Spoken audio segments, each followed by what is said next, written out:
Hello, everyone. Kevin with Stand There for Ministries here, coming to you today on this neat little episode that I want to do because I had a lot of stuff come down my pipe last few days and whatnot, talking about tribulations, struggles, um,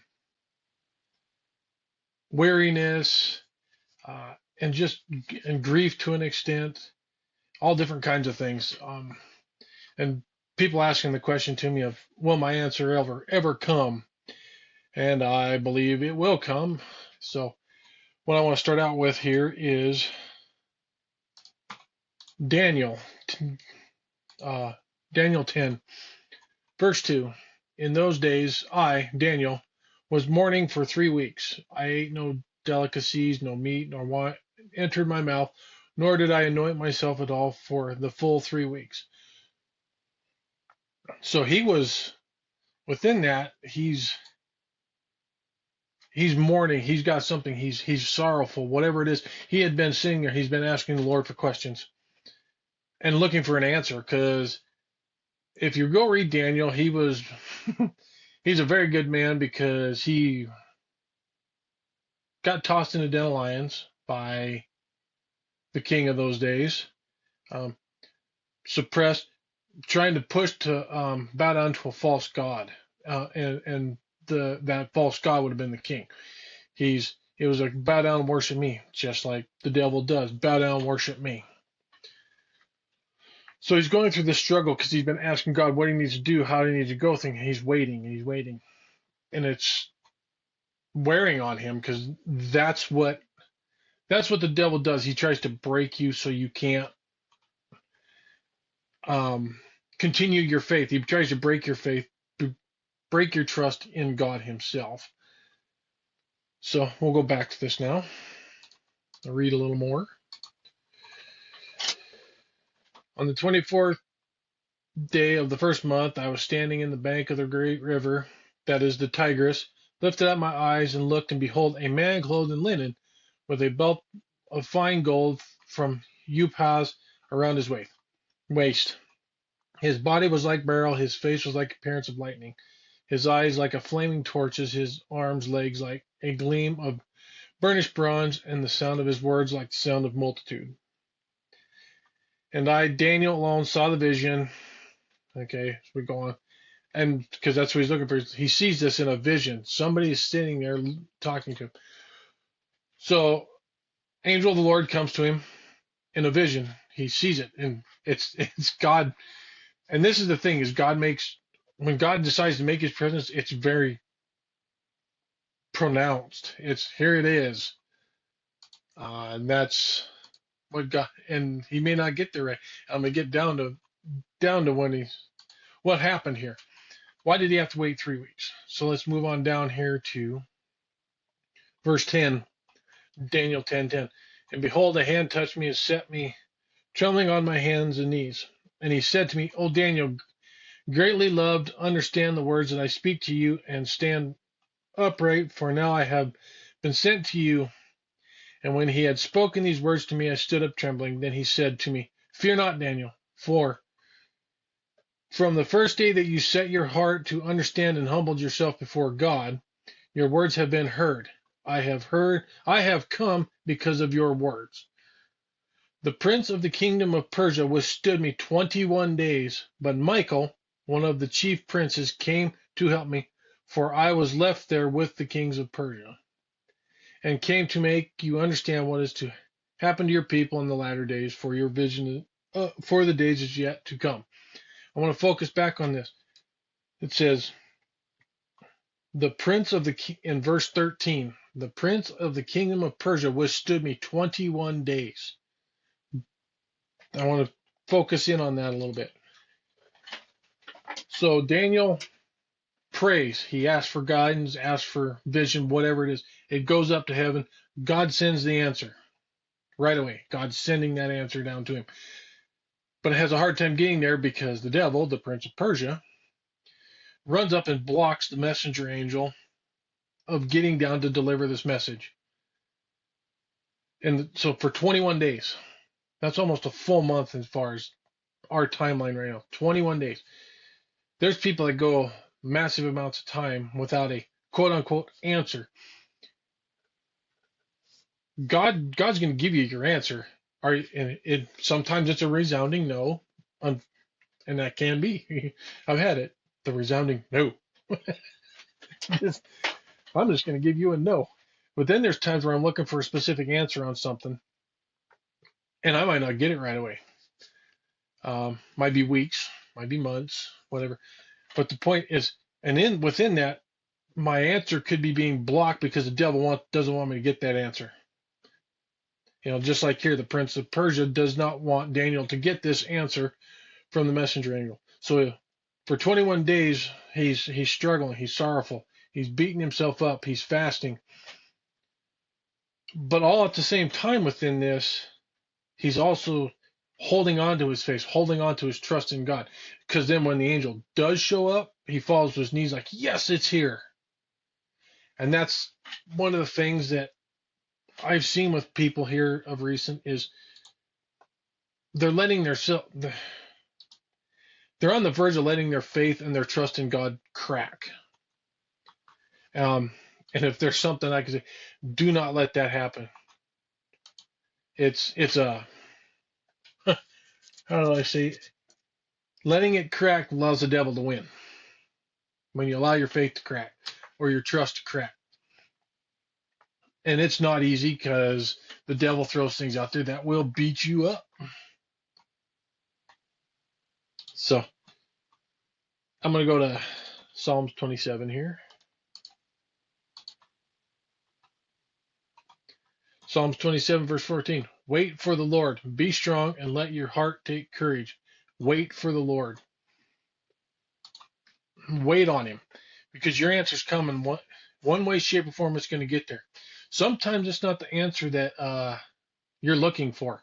You're looking for, oh, he's going to give me the approval to do this. Well, it may not be that. Maybe you have gotten a phone call where you thought it was going to go one way and it went completely the opposite. Now what do?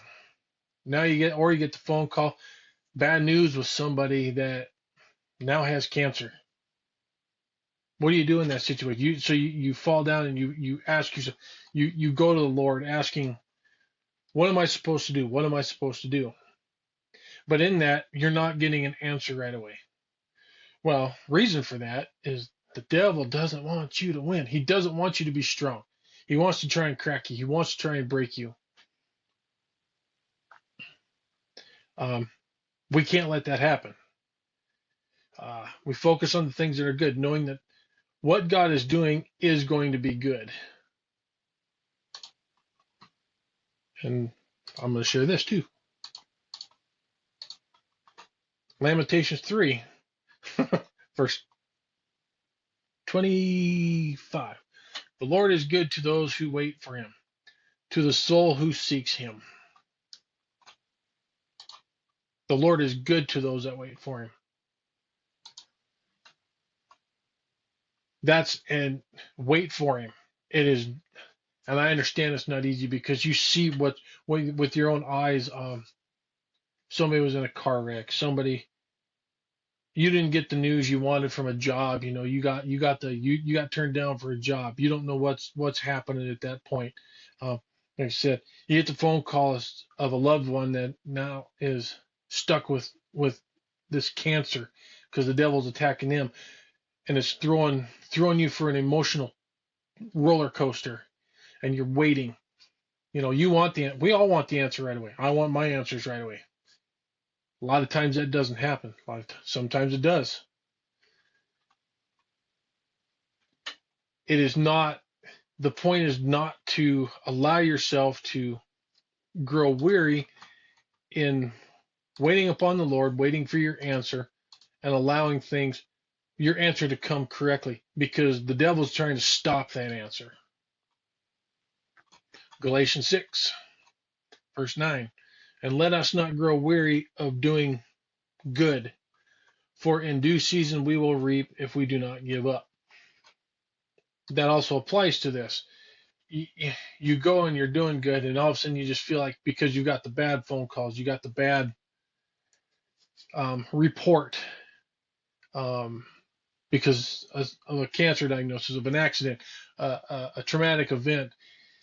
Um, you can't grow weary. You have to keep pushing forward, keep moving forward.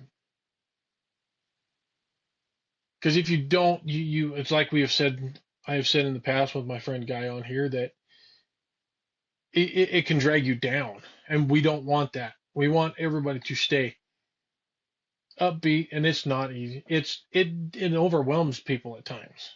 I've been in those positions where it's like, you know what, it ain't worth it to me. It ain't worth going down this road. Then I've had that slap around, you know. No, no, no, stand up, keep going, keep moving forward in those situations. Because if you don't, you die. And the people around you start to see you falling apart.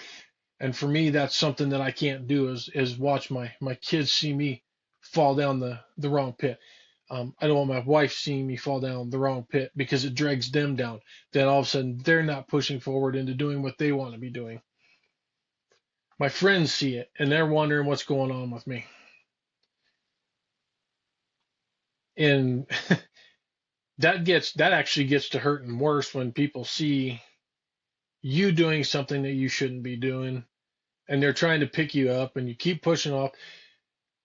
And sometimes that answer comes from a friend, sometimes that answer comes from a stranger. One way or another, you're going to get an answer. So waiting on him, holding your trust and your faith in Christ is huge. It is all your work and your time. You sit there, you study the Bible, you go to church, you listen to people say stuff, listen to backstories. That's all ways that you can learn how to learn. Uh, you can learn how to move forward and be like, oh, okay, well, I get that. We all have pain, we all have sufferings, we all have sorrows, we all have grief, and myself included. I I've lost both my parents.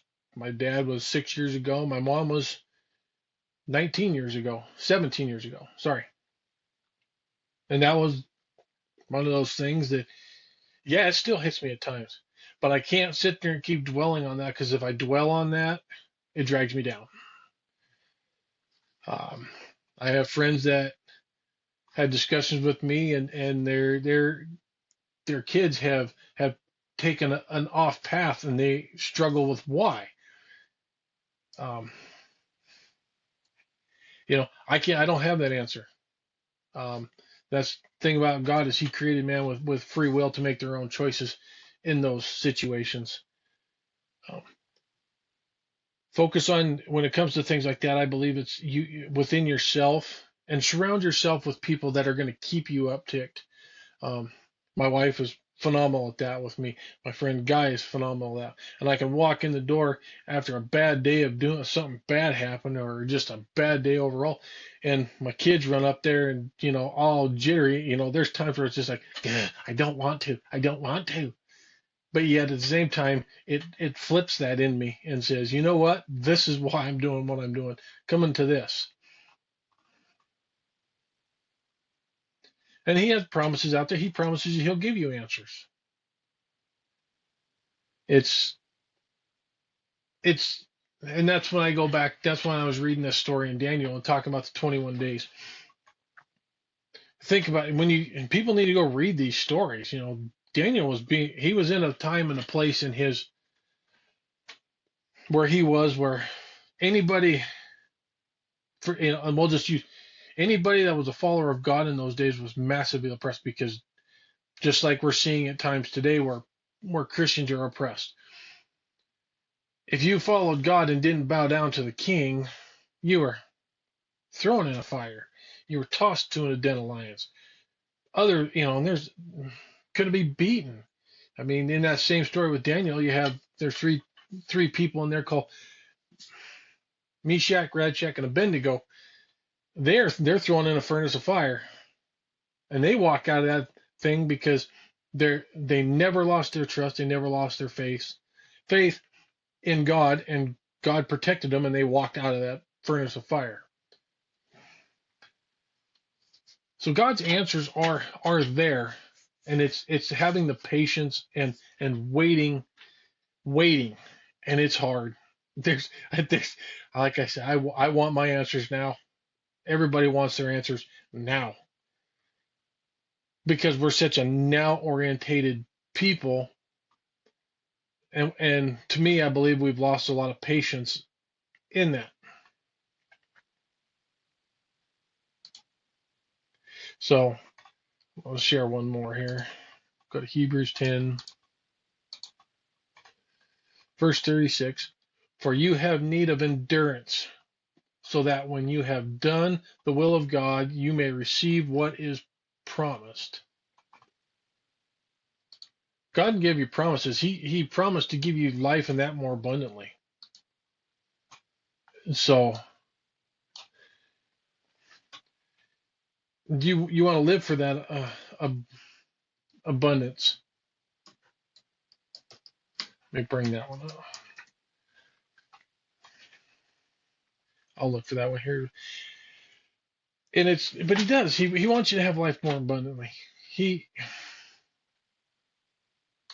we go. It's John 10:10. I knew which one it was. I just brain farted there for a second. Because that happens too. So here you go. John 10:10, and I know I've shared this before.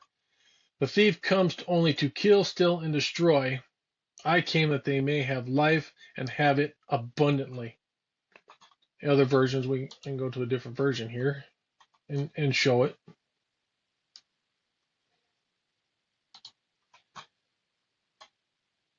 I'll just do that. I'll just show you in another version what that exact same verse is. It's pretty similar. It's right here. A thief cometh not but for to steal and to kill and to destroy. I am come that they might have life and that they might have it more abundantly. Jesus came so we could have that life. Even though the devil's there and wants to get in the way, we can still have the life. That's a promise. He came that so he can have that life more abundantly. And that's what the devil was doing to Daniel. He was trying to steal his faith, destroy his trust, and then ultimately kill him, because that's what would have happened if Daniel's trust would have been broken. He ultimately would have been killed and destroyed by the king that eventually went nuts. Go read the book of Daniel. It's pretty cool. It's got stuff, and all of it will tie back to all this New Testament. There's so much in here, and people say, "Oh, but just some of it's just depressing." Yes, there are depressing parts, but the end game in all of it is life and that more abundantly. That's what our end game is. Don't let a hiccup or a bad report change the report. Put your faith into it. And change that report. If you get a bad report, we're gonna change that report, because it's not whose report should we believe. I'm just gonna go ahead and share Hebrews 11:1 because I think it fits here. Hebrews 11:1. Now faith is the substance of things hoped for, the evidence of things not seen. Verse 2. For by it the elders obtained a good report. And that's what we're looking for. We're looking for the good report. Why do we get that good report? We get that good report through Christ. We let that report through Christ come. No matter what we see here on this earth, the sorrowful, the grief, there's a good report out there that we can have life and that more abundantly. The devil's going to have his little game, and that's just a simple fact. So do not let your faith be disrupted over time. Do not let the time and grow and the weariness get to you where your trust and your faith in God says, you know what, I'm done with this because it's coming. And even the angel said, you know what, it took me 21 days, but I got it here. God got it to him. God got the message to him. because the devil's there to disrupt. Don't let him disrupt. Don't let him disrupt your faith or your trust. We can have life and that more abundantly. We can obtain that good report. So, all right, everyone. I hope everyone understands what I was trying to say there, and can hold their faith, hold their trust. Do not grow weary in that well doing. Do not grow weary in a bad report. Um, Things will move forward. We can all have life and that more abundantly. So, all right. Hopefully everybody understands. And let's keep our faith. Let's keep our trust. God bless. Keep smiling. We'll see you on the next one.